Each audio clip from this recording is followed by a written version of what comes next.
Good morning, good morning, good morning. Happy Sunday po.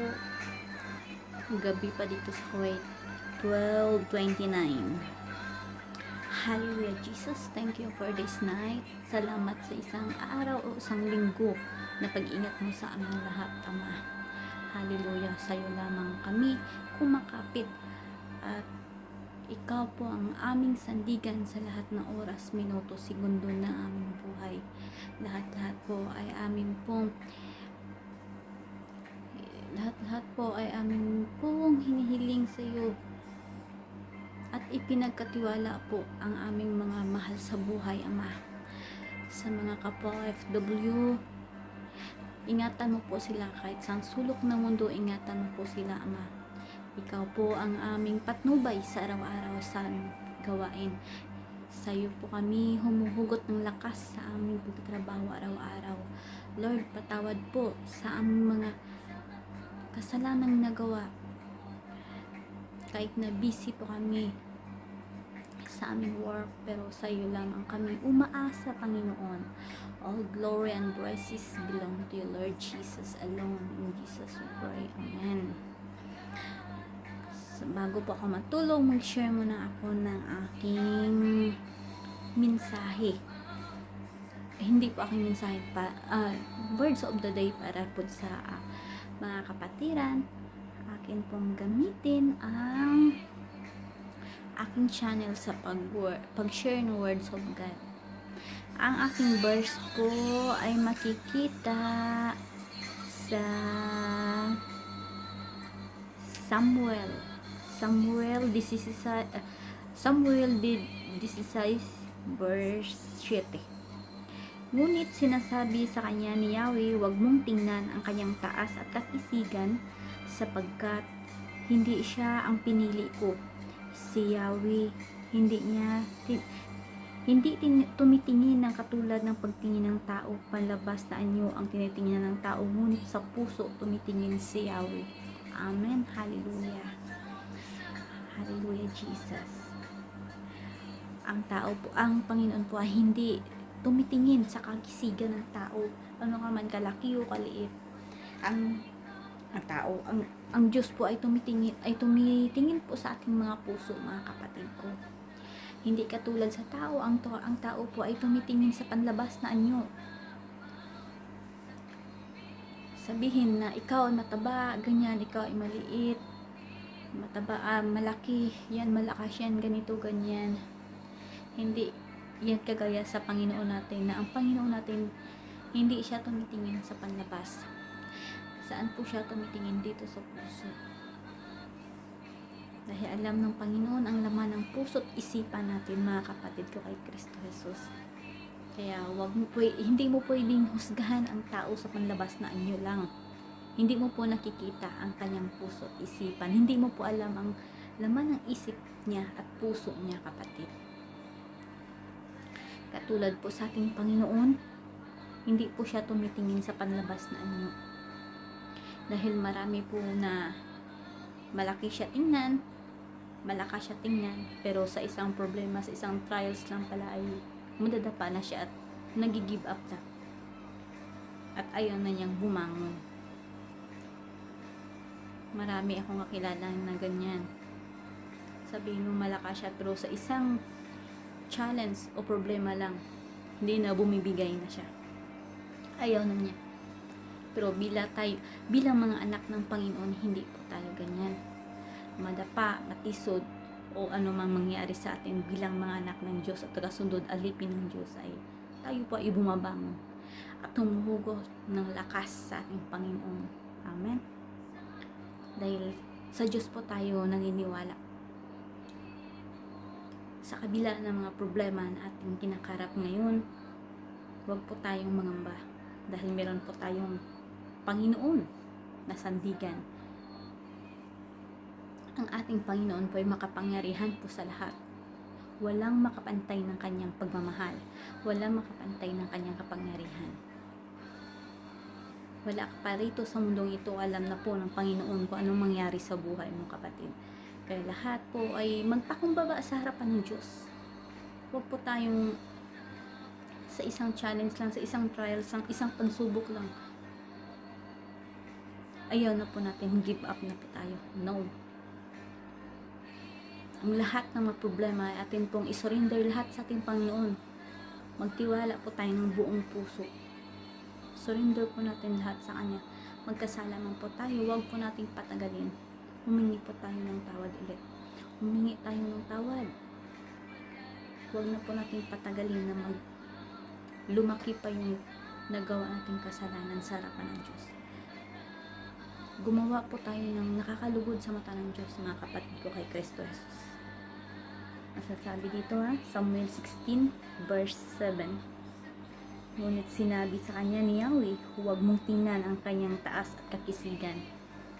Amen.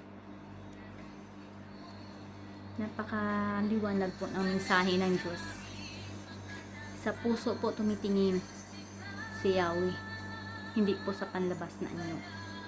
Hindi tumitingin ang Diyos sa panlabas na anyo. Kung talagang naglilingkod tayo sa Kanya, unang-una maging maibigin tayo sa kapwa. Amen. Maibigin tayo sa kapwa, may pusong maunawain at mapagkumbabang kalooban dyan. Nalulugod ang Panginoon saan ba talaga tayo naglilingkod, sa tao ba o sa Diyos? Sa Diyos ang tumawag sa iyo. Sabi ng Panginoon, mag-ibigan kayo, mahalin mo ang iyong kapwa at ibigin mo ang laban sa iyo at ipanalangin mo ang umuusig sa iyo. Amen. Love your enemy. Kahit na po ay hindi na po maganda yung mga binabato sa iyo, atin po silang ipagdasal. Wala pong imposible sa Panginoon, mga kapatid ko. Kahit na inuusig na po tayo ng paligid natin, ipagpray po natin sila lahat. Atin po silang mahalin, mga kapatid ko. Hindi po natin sila, dahil po ikaw ay ginawa po ng hindi maganda, suklian mo din. Hindi rin po. Hindi pwede yan. Atin po silang i-love at ipakita po natin ang kabutihan ng Diyos sa ating kapwa, mga kapatid ko kay Kristo. Si Jesus ang ulo ng iglesia at tayo ang katawan. At tayo ang kanyang katawan. Amen. Tayo ba talaga ay tunay na naglilingkod o nagpapadala lang tayo sa kurot ng emosyon kaya nakakagawa ng di maganda? O nakapag-iisip ng di maganda sa kapwa? Wala akong patungkol dito, ngunit sino ang makakapagsabing alam niya ang nilalaman ng isip ng kapwa niya, maging ang nilalaman ng puso nito? Tanging ang Panginoong Diyos lang, dahil nasasalig ng Panginoon ang nilalaman ng puso't isipan natin. Wala tayong karapatang humatol sa kapwa, wala akong patungkol dito, bagkus ang gawin natin ay iayos ang paglilingkod, huwag ibagsak ang gusto pang lingkod, palakasin ang mga nanghina at akayin sa ilalim ng pakpak ng mga taong duguan ang puso upang ihatid sa paanan ng Panginoon. Wala akong patungkol dito. Maging pantay-pantay tayo, pantay-pantay sana tayo sa lahat, magpalakasan, mag-ibigan, magpatuloy sa paghahayag ng salita, at higit sa lahat suriin ng nating mabuti ang ating sarili. Amen. Napakabuti po ng mensahe. Napakaliwanag po ng mensahe ng Diyos. Hallelujah. Bilang lingkod ng Panginoon, kung ano pong kabutihan ng Diyos sa iyo, i-share po natin sa bawat isa. Hindi mo po itago yan. I-share po natin ang kaligtasan. Dahil yan po ang gusto ng Panginoon. I-share po natin ang mensahe niya sa bawat isa, mga kapatid ko kay Kristo. Dahil sa kanyang pagbalik, gusto ng Panginoon na lahat po tayo ay makasama niya sa kanyang trono, mga kapatid ko. Kaya habang andito pa po tayo, i-grab po natin ang opportunity. Huwag po nating baliwalain ang mensahe ng Diyos. Makinig po tayo sa mga leader ng church, Sa mga nagsishare ng mensahe, makinig po tayo. Huwag po natin baliwalain ang mensahe ng Diyos. Baka sa susunod na mga araw, magsisi ka kapatid, na binaliwala mo dahil walang nagsisisi na nauna. Ang lahat ng pagsisisi ay nasa huli. Kaya habang andito pa po tayo, gumawa po tayo ng mabuti sa ating kapwa. Sumunod po tayo sa utos ng Panginoon. Dahil po ang ating Panginoon ay banal, tayo po ay magpakabanal, mga kapatid ko, kay Kristo. Bawal po tayo maghusga sa ating kapwa. Dahil hindi mo po alam at hindi mo rin po nakikita ang laman ng puso't isipan ng kapwa mo. Kaya huwag po tayong maghusga sa bawat isa. Ang Diyos lang po ang nakakaalam at nakakita ng puso't isipan ng bawat isa. Walang perpekto po dito sa lupa. Lahat po tayo ay makasalanan. Kaya po, napako po ang ating Panginoong Hesus sa krus ng Kalbaryo para po tayo ay iligtas sa kasalanan na yan. Kaya ang ating pong gawin ay ating pong sundin ang kanyang mga utos, mga kapatid ko. Huwag na po tayong lumiko o magpakanan, magpakaliwa. Straight po tayo sa mensahe ng Diyos. Yan po ating sundin. Sumunod po tayo sa kanyang mga utos. Gumawa po tayo ng nakakalugod sa mata ng Diyos. At happy Sunday! Good morning sa Pinas. Yan po ang aking mensahe ngayon.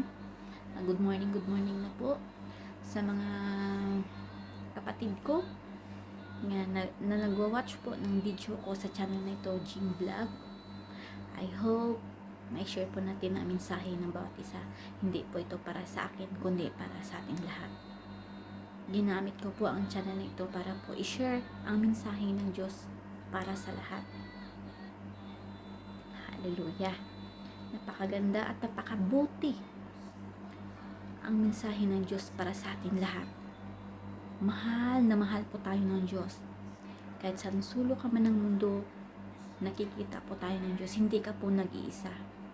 Sa kabila po ng mga pandemic, sa kabila po ng mga problema, trahedya na ating kinakaharap ngayon, huwag po tayong mangamba dahil meron po tayong Diyos na makapangyarihan sa lahat. Siya po ang ating sandigan at siya po ang ating gabay sa araw-araw. Tayo po ay huwag po nating kaligtaang basahin ang ating Biblia sa araw-araw. Dahil po ang mensahe na yan ay magpapalakas po sa atin sa kabila ng mga nanghina ka. Pag alam mo po ang mensahe ng Diyos at naka-open na po sa puso mo, ay lumalakas ka po, kapatid.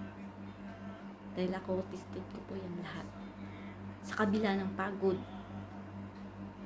pero andyan po ako kumakapit sa ating Panginoon. Hindi po sa kapitbahay, hindi po sa ibang tao ako kumakapit, kundi sa Panginoon po ako kumakapit.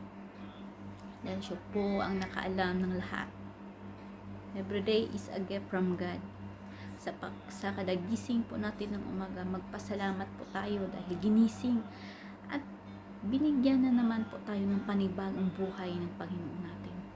Huwag po natin kalimutang magpasalamat at mag-prayer ng kapatid ko. Hallelujah, Jesus. At hanggang dito na lang po. Tayo po ay manalangin. Thank you, Lord Jesus. We praise your name. Hallelujah, Lord. We glorify your name. Hallelujah. Panginoon, salamat sa mensaheng ito. Ang kalooban mo po ay masunod, hindi po akin. Hindi po aking mga mensahe ang lumalabas sa aking bunganga, kundi ang mensahe mo po, Ama.